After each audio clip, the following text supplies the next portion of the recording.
And the whippoorwill repeats whisperingly, shh, as the head ruptures and cracks. Under pressure intensified, never-ending, unchanging, holding on to the last thread of laughter, quietly,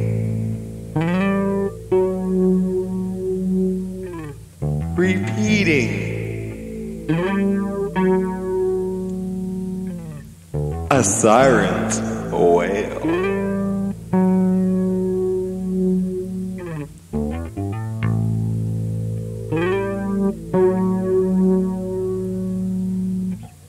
A siren's wail outside my window, please pass me by, not like last time. And I'm hiding behind the curtains because I'm scared and it's dark. Go back to the beach, you. A siren's wail.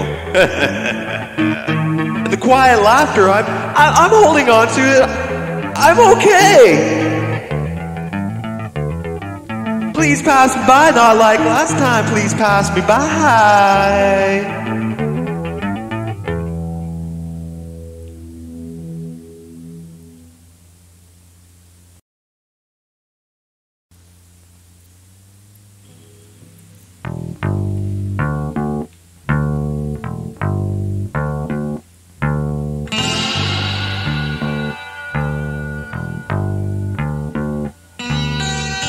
A mountain falling through the sky, landing on my head, and the tension's unbearable, so I break the rubble, and I see a murky sky, smoke-stacked, contaminated, and I'm screaming for cleanliness, a place to rest, like a postcard, heavenly, opaque. And the sheen shades the illusion, the heaviness, the lost Nirvana.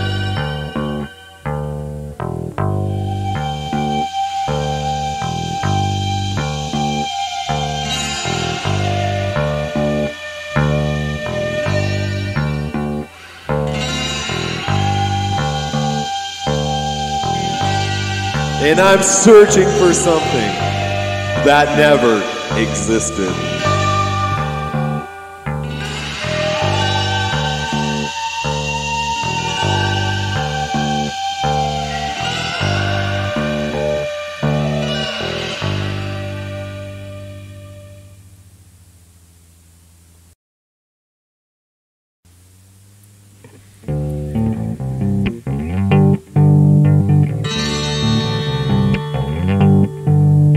I touch the loneliness with my fingertips, and talk is talking alone with my thoughts. I dream of a happiness so close yet so far away. And the damage, yes, the damage is done. And I sit in the corner, praying for a smoke, a nicotine surprise. A surprise I call my own, before I die like a lamb in the field. And I'm surrounded by weasels with teeth sharpened and honed.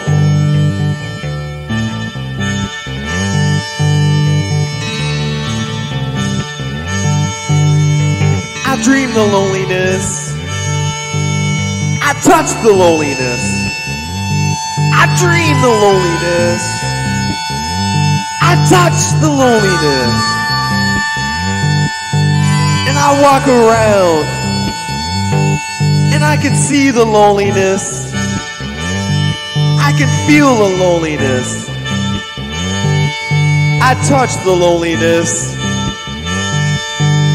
And I've been so lonely, I could die.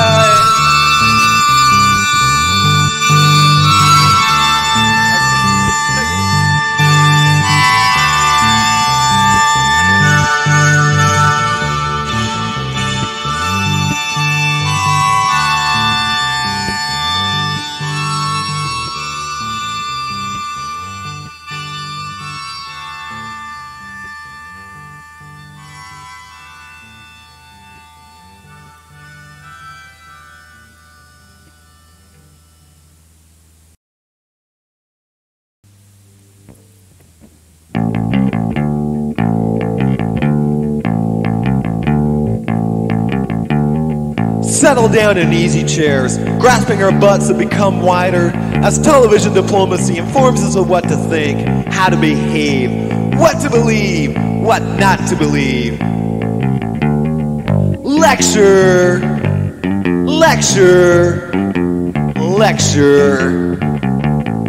If you're sick, you're not thinking right. Where do you get those ideas? Not in this house, you impervious bastard. Lazy and sodden, drunk and drugged. Watch the television, you lucky bastard, and count your blessings, or God will strike you down with lightning, splitting the body in half, and the soul gone to hell. Damn! Where's my gun?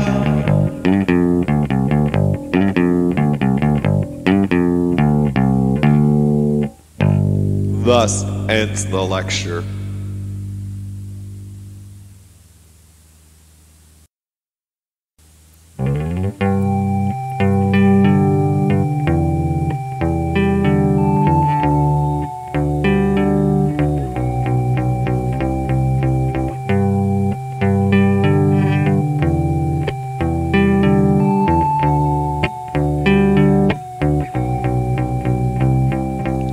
Faces and eyes distant away from my grasp. Hands reaching into emptiness. Alone in this world of horror, alien to my friends. I don't know what's wrong with Harv. He's so distant.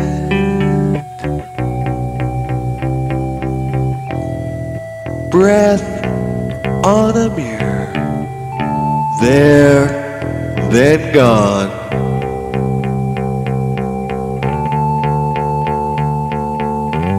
Waiting for something that's so distant, distant, distant, distant.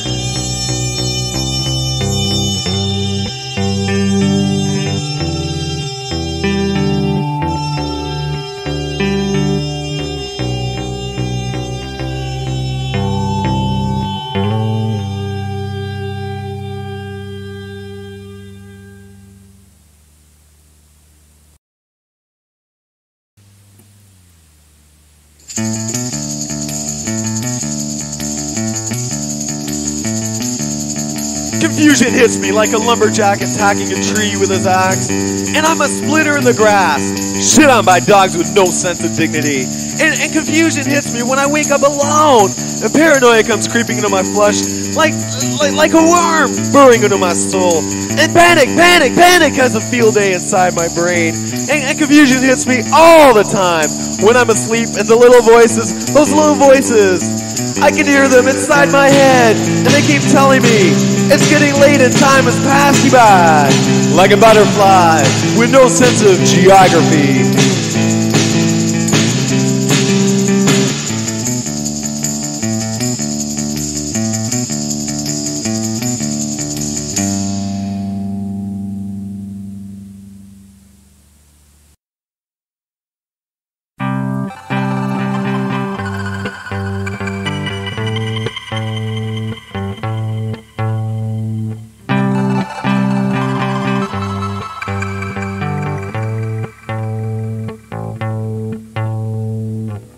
There's a cigarette dangling from chapped lips.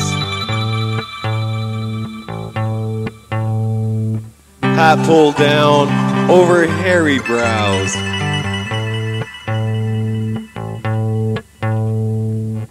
Quick glances at his wristwatch.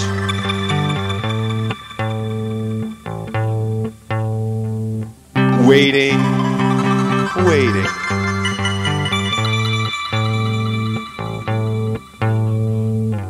Long overcoat, stained underarms, a bead of sweat dangles from his nose, and the cigarette is thrown to the pavement. and I approach him tentatively. A scowl creases from his mouth as he darts his head back and forth and back. And as I approach, he flees in the safety of the crowd, and I stand there.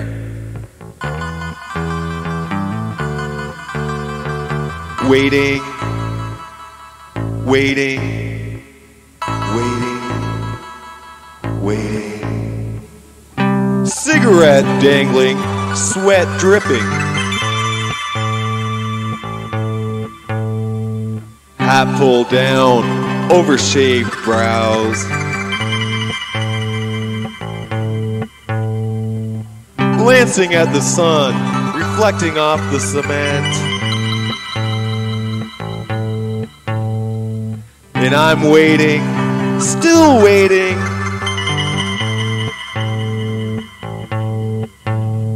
Waiting. I'm so sick of waiting.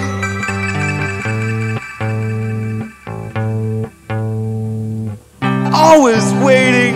I'm so sick of it. And I'm waiting. Still waiting.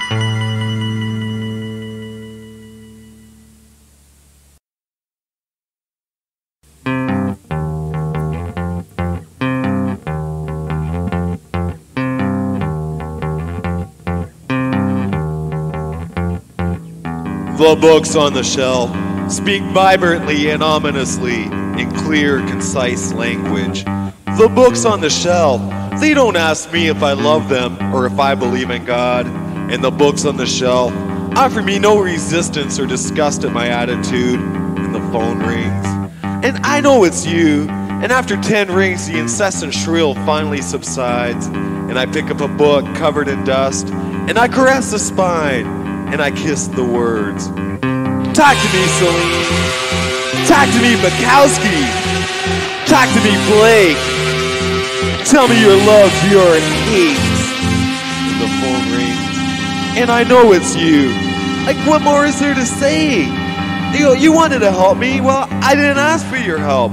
You wanted into territory you found unpleasant. And you wanted to erase my demons and put my life in order. But I don't want to clean away the dirt. It took too long to build up the layers of filth. And now I'm at ease with my demons.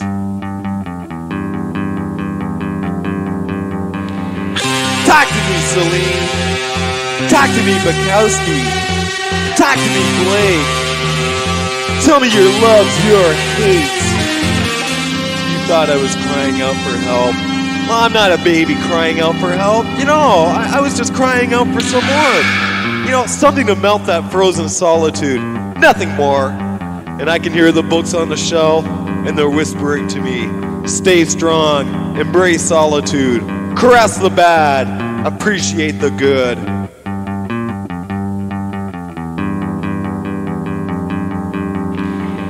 Talk to me, Celine. Talk to me, Bukowski. Talk to me, Blake.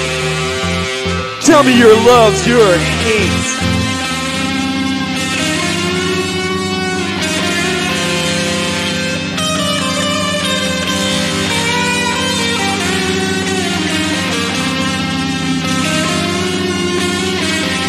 Talk to me, Celine.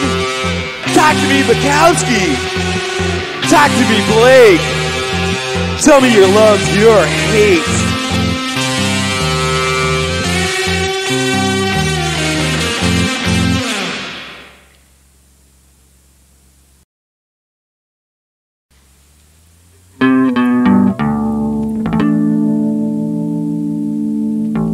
I wanted everything, she tells me while holding on to my feet. Roses and chocolates, but all I've got is whiskey and you. But that's all right. It could be worse.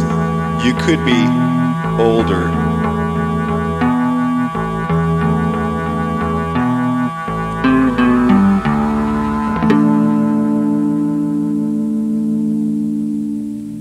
And I smile down at the little nymph, and I look out at the sun, rising and shining into our lives. Yes, It's alright.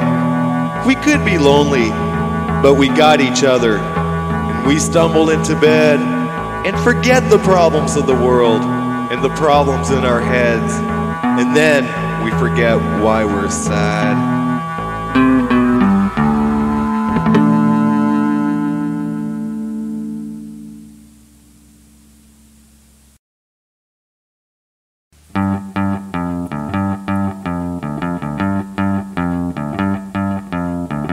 Chatting about planets on a bus with a friend of mine. Soon we'll all live on the moon.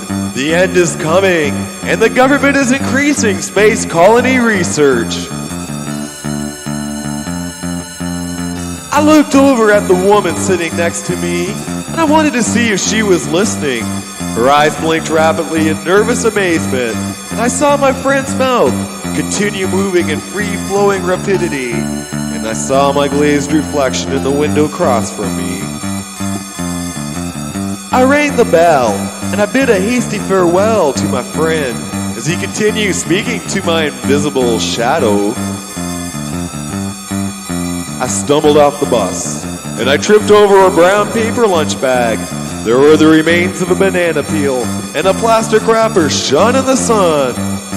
And I sped home in search of the latest news bulletin. I flipped through the stations, but they remained ignorant of my current situation. So I phoned my friends and I told them the news. I'll meet you tomorrow for lunch on Saturn's rings.